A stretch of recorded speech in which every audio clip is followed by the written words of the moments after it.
বন্ধুরা good morning, welcome back to my channel happy TV family. তোমরা সবাই কেমন আছো? আশা করছি সবাই অনেক অনেক ভালো আছো। আমি আমার ফ্যামিলি সবাই কিন্তু সবাই খুব ভালো আছি।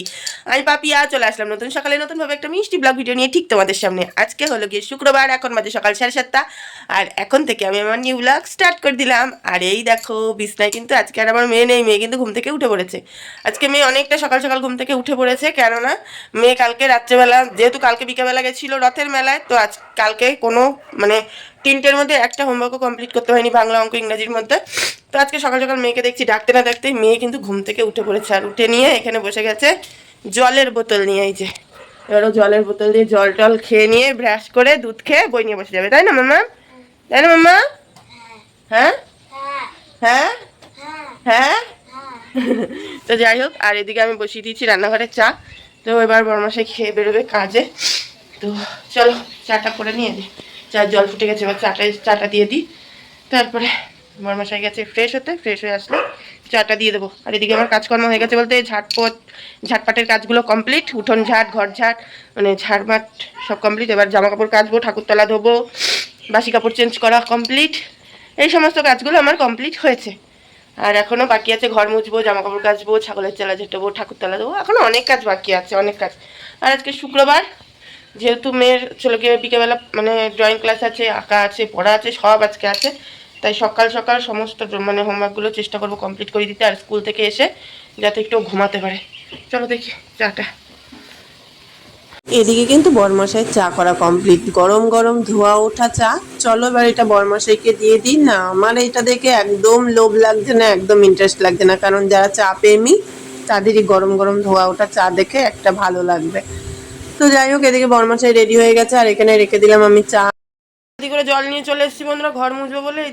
এদিকটা ঘর বাড়ি মোছা কমপ্লিট, হয়ে দেখো এদিকটা মোছা, এই ঘরটা মোছা কমপ্লিট হয়ে গেছে। আর এখানে মেয়েকে বসিয়ে দিয়েছি বই নিয়ে, মেয়ে এখানে যে অঙ্ক করছে, অঙ্কগুলো কমপ্লিট করছে, তাই তো শোনাই।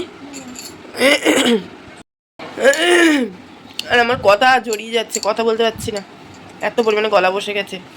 তার মধ্যে কালকে মেলায় গেছি, মেলায় গিয়ে খেয়েছি আইসক্রিম, আর নেট ঠেলা কে দেখে আমারে। যাই হোক, ওই কথাই বলে না, লোভে পাপ, পাপে মৃত্যু, সেই অবস্থা হয়েছে আমার। আর এদিকে দেখ কোনায় পিয়ারা গাছের ডালগুলো আমাদের সব ঘরে ঢুকে যাচ্ছে, দাদুকে বলতে হবে ডালগুলো ছেটে দেওয়ার কথা। বল হ্যাঁ, ডালগুলো ঘরে ঢুকে যাচ্ছে, ভয় লাগে, সাপ খোপের ভয় লাগে, এছাড়া আর কিছুই না, জানো তো বন্ধুরা। কি আমরা ভালো কাটছেন পাবো? কিভাবে লিখলে আমরা ভালো কাটছেন পাবো? না তাতেই না।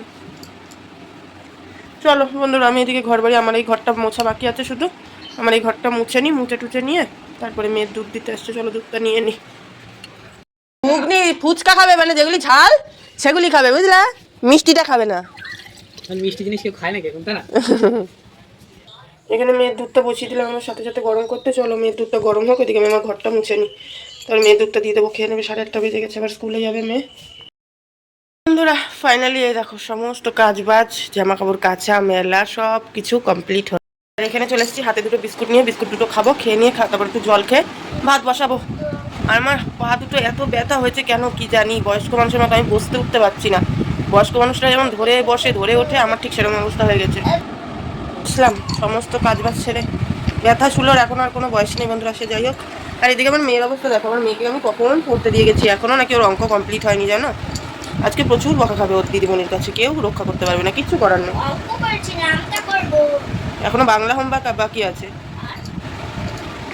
তো যাই হোক, তারপরে এই বিস্কুট কটা খেয়ে একটু জল খেয়ে নিয়ে বসাবো ভাত, তারপরে মেয়েকে স্কুলে দিয়ে আসবো। আমার কাজ আছে সারাদিন, সেই দুপুর না হওয়া অবধি ছুটি নেই, দুপুরবেলা খাওয়া দাওয়া কমপ্লিট হবে, তারপর মনে হবে যে এবার ছুটি। চলো আমরা বিস্কুটগুলি খেয়ে নিই। গেছি খুব তাড়াহুড়োর সাথে ফ্যানে ভাতে ঘি দিয়ে খেতে। এখানে মেয়ের স্নান ধান সমস্ত কিছু কমপ্লিট হয়ে গেছে, এবার শুধু খাইয়ে নিয়ে স্কুলে দিয়ে আসানোর পালা।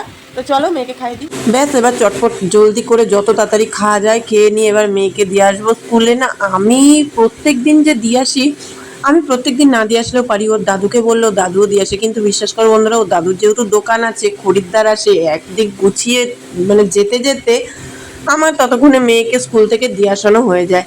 আর যেহেতু মেয়ের আমার স্কুলটা সামনেই বাড়ির কাছে, খুব একটা অসুবিধা আমার হয় না সেই কারণেই।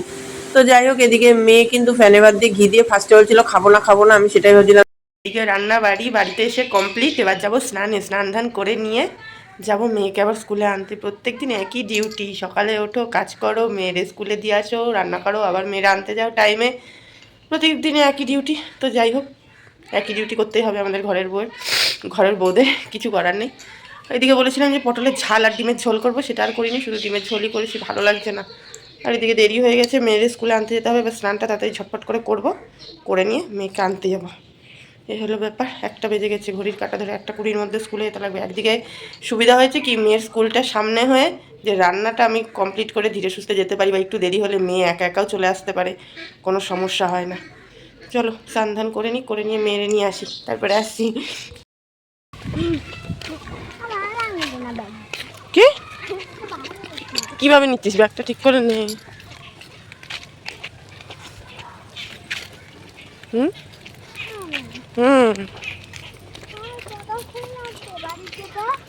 মেয়েকে বাড়ি নিয়ে এসে বন্ধুরা শাড়ি চেঞ্জ করে টান হয়ে শুয়ে পড়েছি বাবা।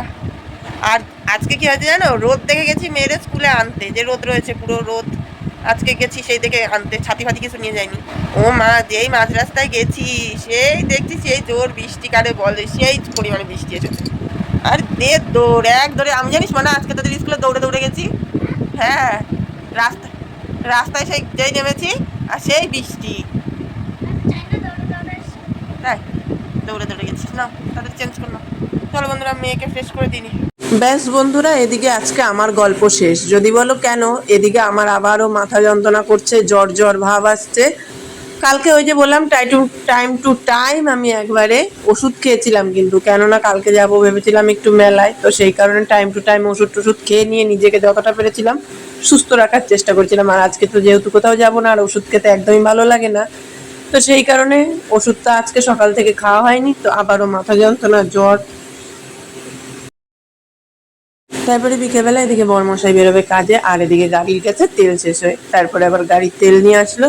এখানে ওয়েদারটা দেখো, এদিকে কি সুন্দর ফুরফুরে একটা হালকা হাওয়া বলে সেরকম একটা হালকা হাওয়া দিচ্ছে, আর ওয়েদারটা একদম পুরো ফ্রেশ হয়ে গেছে। তো যাই হোক, এদিকে বরমশাই এবার গাড়ির তেল ভরে নিয়ে বেরিয়ে পড়বে কাজে।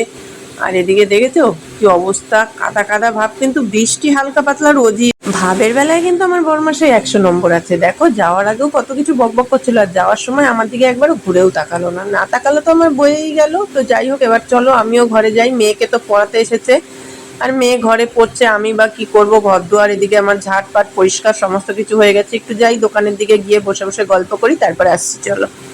যেহেতু শরীরটা একটু দুর্বল বন্ধুরা, তাই কি করব, আর দুধ তো খেতে সেরকম ভালোবাসিই না, তো সেই কারণে দোকান থেকে 2 প্যাকেট হরলিক্স কিনে এনেছি, যে হরলিক্স দিয়ে দুধ দিয়ে খাবো। আর যেহেতু ঠান্ডা জ্বর, আর আমার মনে হয়, আমি জানি না এটা আমার সাথে হয় কি, আমার মনে হয় যে ঠান্ডা লাগলে আমার শরীরটা যেন মনে হয় আরো বেশি দুর্বল হয়ে যায়, কোনো হাত পায়ে বল পাই না, জানি না এটা আমার মনে হয় কি সত্যি এটা। অন্য সমস্ত শরীর খারাপ হলে যেমন জ্বর, মাথা যন্ত্রণা হলে যতটা না কষ্ট পাই, আমার ঠান্ডা লাগলে তার থেকে দ্বিগুণ বেশি কষ্টটা আমি পাই। একে নিয়েই চলে গেছিল কোথায় মামা? কোথায় চলে গেছিল একে নিয়ে? কেন মামা? পড়ে যাবি, ওদিকে সরে যা মামা। মামা কি করবা? কি দেখাবা?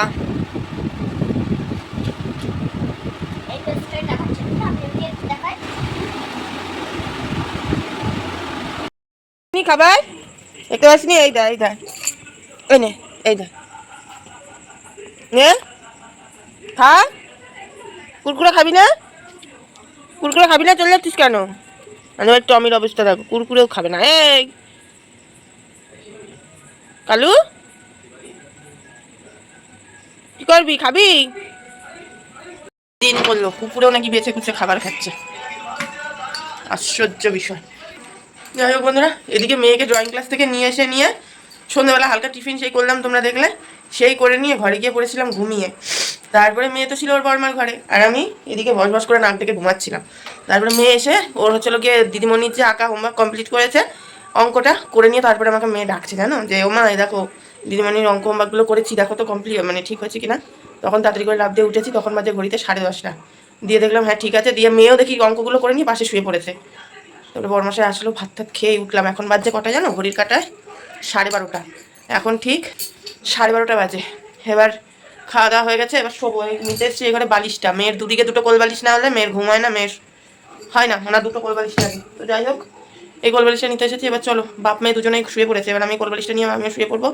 আবার ভোরবেলা মানে ঘড়ির কাটা তো না যেন ঘোড়া, এই কাজ করে কেবল উঠছি, ভাবছি হ্যাঁ এবার কাজকর্ম কমপ্লিট, এবার ছুটি। ও বাবা, খানিকের মধ্যে দেখছি বিকেল হয়ে সকাল হয়ে সন্ধ্যা হয়ে আবার ডিউটি শুরু হয়ে যাবে। এই দেখো রাত্রিটুকু পোয়ালে আবার সকালবেলা ডিউটি শুরু। তো যাই হোক, চলো বন্ধুরা, আজকের মতো সবাইকে tata bye bye, good night করে দিচ্ছি। সবাই অনেক অনেক ভালো থেকো, সুস্থ থেকো, সাবধানে থেকো। দেখাবে নতুন একটা মিষ্টি ব্লগের সঙ্গে কালকে সকালে। আজকে আমাদের সঙ্গে tata bye bye, good night.